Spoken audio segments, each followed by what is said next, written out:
2024 లేదా 25లో డిగ్రీ లేదా బీటెక్ చదివారా? సాఫ్ట్‌వేర్ జాబ్ కోసం ఎదురు చూస్తున్నారా? అయితే కోడ్ జ్ఞాన్ 100 డేస్ కోర్సులో చేరండి. జాబ్ సాధించండి.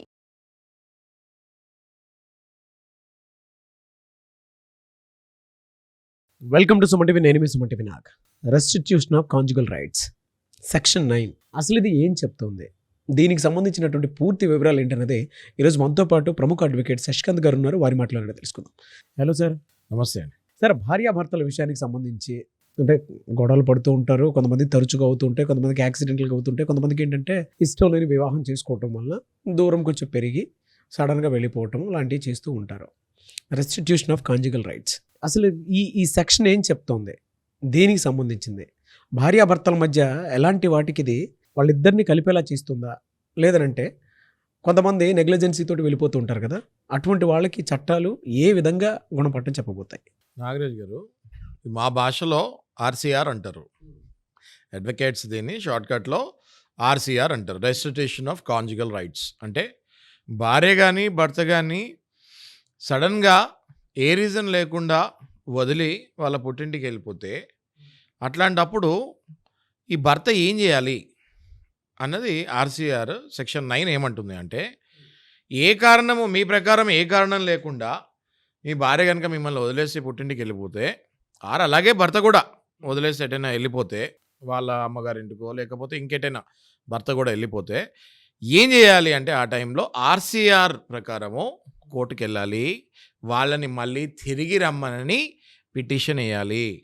ఈ పిటిషన్ ఏం చెప్తుంది అండర్ సెక్షన్ 9, ఏ కారణాలు మనకి సరిగ్గా లేవు, ఏవో చిన్న చిన్న మనస్పర్ధలు ఉంటే దట్ ఈస్ ఓకే, నేను నన్ను మార్చుకుంటాను, నువ్వు మళ్ళీ తిరిగి వచ్చేసేయి, మన కాంజుగల్ లైఫ్ అంటే మన మ్యారిటల్ లైఫ్ని మళ్ళీ చెక్క చేసుకుందాము, మనం మళ్ళీ హ్యాపీగా మ్యారిటల్ లైఫ్లో ఉందాము అని వెనక్కి పిలుస్తానికే ఈ ఆర్సీఆర్ సెక్షన్ 9 ఉపయోగపడుతుంది. ఓకే సార్, అంటే ఇంతవరకు బాగుంది. కొంతమంది ఏంటంటే నెగ్లెక్ట్ చేసేస్తూ ఉంటారు, అయినా రారు, అప్పుడు ఏం చేయాలి? అంటే రెండు రకాలు ఉన్నాయి నాగరాజు గారు. ఏ కారణం చిన్న కారణాల వల్ల వెళ్ళిపోతే ఆర్సీఆర్ డెఫినెట్గా వర్కౌట్ అవుతుంది. ఎందుకు అంటే ఈ ప్రాసెస్లో కోర్ట్ ఏం చేస్తుంది, రికన్సిలేషన్ పెడుతుంది, అంటే కౌన్సిలింగ్ పెడుతుంది, అంటే చర్చలు మళ్ళీ మీరిద్దరూ కూర్చొని ఒకసారి మాట్లాడుకోండి అని 2 నుంచి 3 సార్లు వరకు రికన్సిలేషన్ సెంటర్కి పంపిస్తారు. అంటే మీడియేషన్ సెంటర్ అది. అంటే అక్కడ కూర్చుంటారు, వేరే అడ్వకేట్ ఉంటారు, కూర్చొని మధ్య వ్యక్తిత్వం చేస్తారు, వాళ్ళిద్దరిని కలపాలని ప్రయత్నం చేస్తారు. అలా చాలామంది కపుల్స్ కలిసిన వాళ్ళు ఉన్నారు నాగరాజు గారు. కౌన్సిలింగ్ వలన చిన్న చిన్న మనస్పర్ధల వల్ల నువ్వు మారుతావా, నువ్వు అయితే ఓకేనా అని భార్య అనిన తర్వాత భర్త ఓకే అనుకుంటే ఎంతోమంది ఎన్నో కపుల్స్ కలిసాయి మళ్ళీ వాళ్ళ జీవితం చక్కగా సాగించుకుంటున్నారు. అయితే కొన్ని సందర్భాలలో ఒకవేళ భార్యకు కానీ భర్తకు కానీ అక్రమ సంబంధాలు ఉంటే వాళ్ళు ఏ చర్చలకి రారు, ఏ చర్చలకి సిద్ధంగా ఉండరు, దేనికి వాళ్ళు వినరు, కావాలనే వాళ్ళు వెళ్ళిపోతారు, మళ్ళీ రాకూడదనే ఖచ్చితంగా ఇంటిని వదిలి వెళ్ళిపోతారు. అలాంటప్పుడు ఏం చేయాలి అంటే, కంటిన్యూగా ఒకవేళ 12 నెలల వరకు మీరు ఏదైతే పిటిషన్ వేసారో కోర్టులో దానికి రెస్పాన్స్ ఇవ్వకుండా, మీ కోర్టు ఆర్డర్ వచ్చిన తర్వాత కూడా వెనక్కి రమ్మని రాకుండా ఉంటే 12 నెలల వరకు మళ్ళీ తిరిగి రాకుండా ఉంటే మీరు డైవర్స్కి అర్హులు.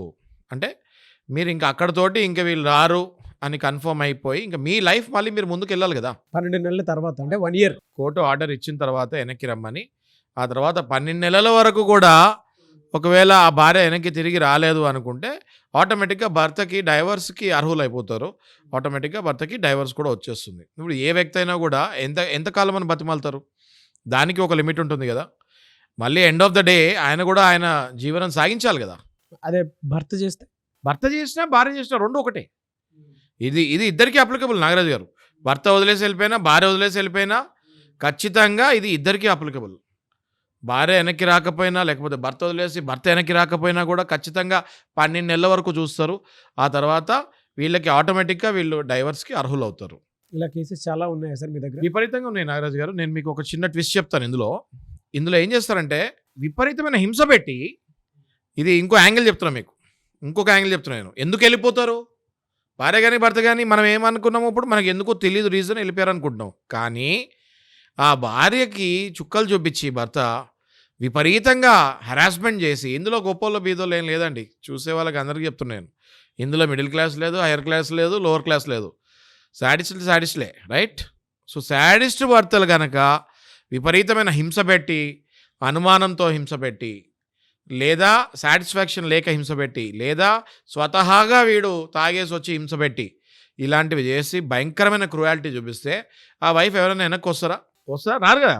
అప్పుడు ఆర్సీఆర్ మీరు వేసినా కూడా లాభం లేదు కదా, వాళ్ళు వెనక్కి రారు. ఆర్సీఆర్ వేసినప్పుడు మనం ఏం చూపించాలి, ఆర్సీఆర్ వేసినప్పుడు మనం ఏం చెప్పాలి, కోర్టుకి ఏం చెప్పాలి, నా వల్ల ఎటువంటి హాని ఆమె కలగలేదు, ఏదో చిన్న మనస్పర్ధ వల్ల వెళ్ళిపోయింది కాబట్టి రమ్మని అడుగుతున్నాం మనం. కానీ అవతల ఆవిడ ఒకవేళ క్రుయాలిటీకి సంబంధించిన ఫోటోలు చూపిస్తే, భయంకరమైన హెరాస్మెంట్ చేసిన ఫోటోలు ఎవిడెన్స్లు చూపిస్తే కోర్టు ఆర్డర్ ఇవ్వదు వెనక్కి రమ్మని.